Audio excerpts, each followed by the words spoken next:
Hi, I'm Dr. Chase Cunningham. Sometimes I call myself Dr. Zero Trust. Anyway, I want to talk about this study that we recently conducted. I managed to get about 1,300 responses from people all over the world, different walks of life, different spaces in technology, everybody that was at least familiar with Zero Trust and was willing to give us some insight on how they think about this whole thing and what they think matters in the context of enabling this.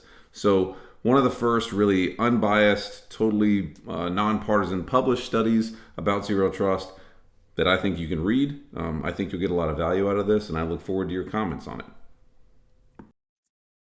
So, Zero Trust Market Dynamics Survey started in July, got almost 1,300 security and risk professionals responding. We're going to do this annually. As long as I'm around, as long as I'm on this side of the grass, we're going to try and do this and get more data so we can trend this thing and see what's going and where it's going to be. Question number one, my company sees Zero Trust security as a necessary strategy. Very, very encouraging to see that 68% of folks that we've reached out to said we agree that this is a necessary strategy, not something that they think about, not something to pontificate about, not just an idea, not a thing.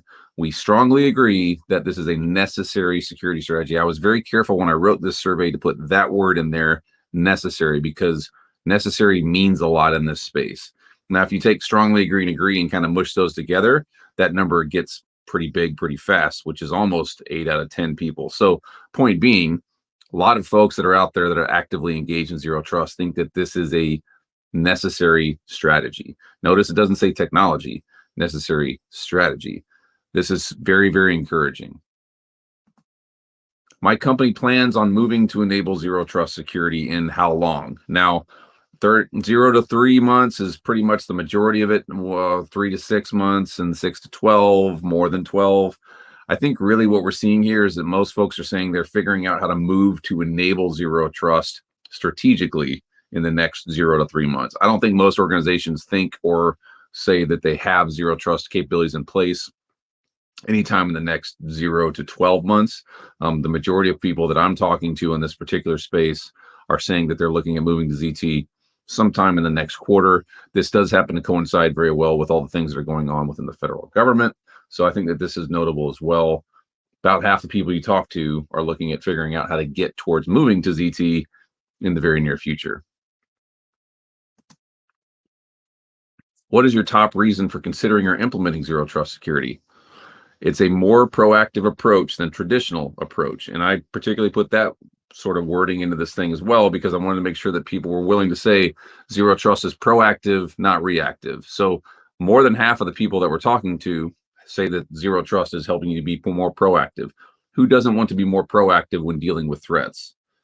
Zero Trust is the only way to stop and combat sophisticated attacks was another thing that I put into this, which I thought had a lot of value, because what we're seeing here is that 30-ish% of people say that this will stop sophisticated attacks. And the reason for that is we're talking about eliminating things that sophisticated attackers use to continue to conduct their attacks, lateral movement, et cetera, et cetera. So this is very good for those of us that are in the Zero Trust space. My company would delay Zero Trust security initiatives because of what? Why would you not enable a necessary security strategy? Well, interestingly enough, and not shockingly, the answer is budget. Money talks, everything else walks. I think that this is probably indicative of what most people deal with on a daily basis. And of course, there's the dog barking, because that's just how things work nowadays, and we're all remote.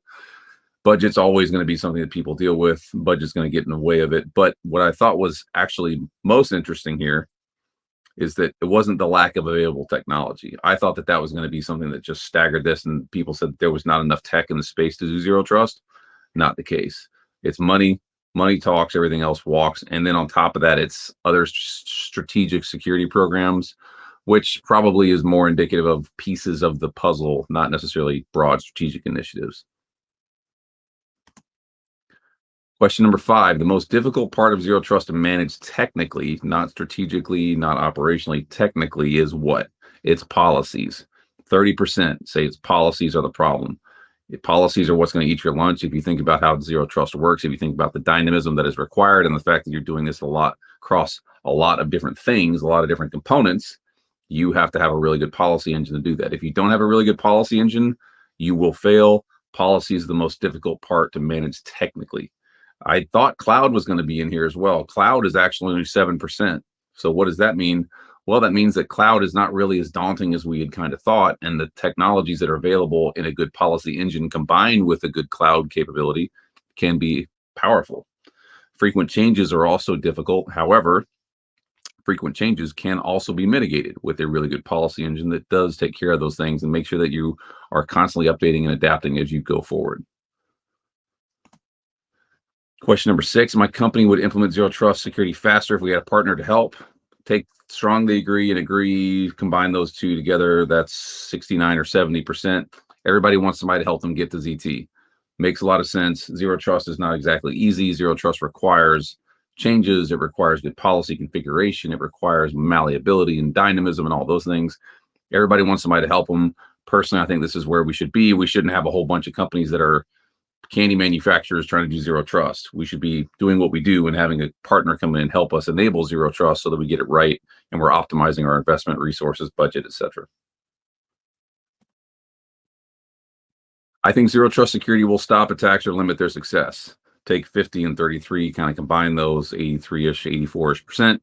8 out of 10 people basically say yes. Now, bit of a twist there because really good security will probably stop or limit most attacks. However, when we talk specifically about zero trust, I put this question there. I think zero trust security, not just security in general. So the point being, 8 out of 10 people think that if you do these things correctly and you adapt to the problem space with this strategy in mind, you will stop or limit an attacker's success as far as getting in and past the compromise point and then moving laterally. That's what we want. I can't ever stop someone from being compromised on the internet in reality. I can reduce that risk, but if you have enough scale, sooner or later something happens. Can I stop them from being successful after the attack is actually put in place? The biggest technical hindrance for adopting zero trust security is what? Legacy technologies by a landslide. Um, legacy is what's going to eat everybody's lunch. Legacy is what is difficult, and why? Because, well, legacy is where we have those dollars invested. It churns out money. It makes the business grow. It does what it does. Legacy technology is what's going to cause you not to move towards zero trust as fast as you would like. It's not a problem with cloud. It's not a problem with hybrid. It's not shadow IT and BYOD and all those other things that we talk about. It is the fact that we have legacy systems that do legacy things, that generate dollars, that keep the business going, that will slow you down and keep you from moving to zero trust. However, what we saw from those earlier questions is you can do this quicker, better, faster if you have a partner and if you are using more cloud. So there has to be a decision that takes place that your organization will move off of some of those legacy technologies over time to get towards zero trust. And if you do so, you get better and you can enable security more strategically with a zero trust mindset. When it comes to marketing in the area of zero trust security vendors, market everything as a solution, 43%. Sure, that makes a lot of sense. We hear a lot of talk about the buzzword of ZT. Don't understand zero trust strategically is the other sort of big line here, 34.65%. You could kind of mush those together and say roughly 80% of marketing is kind of just stuff around zero trust. But guess what? That's all marketing for anything everywhere. That's for diet pills. That's for, endpoint security, you name it.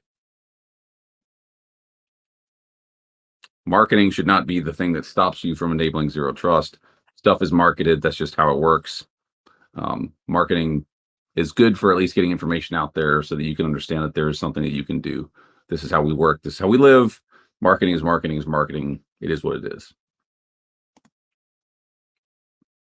Question number 10. I think this is one of the most important ones. As we begin to move to zero trust, we must first address or improve what?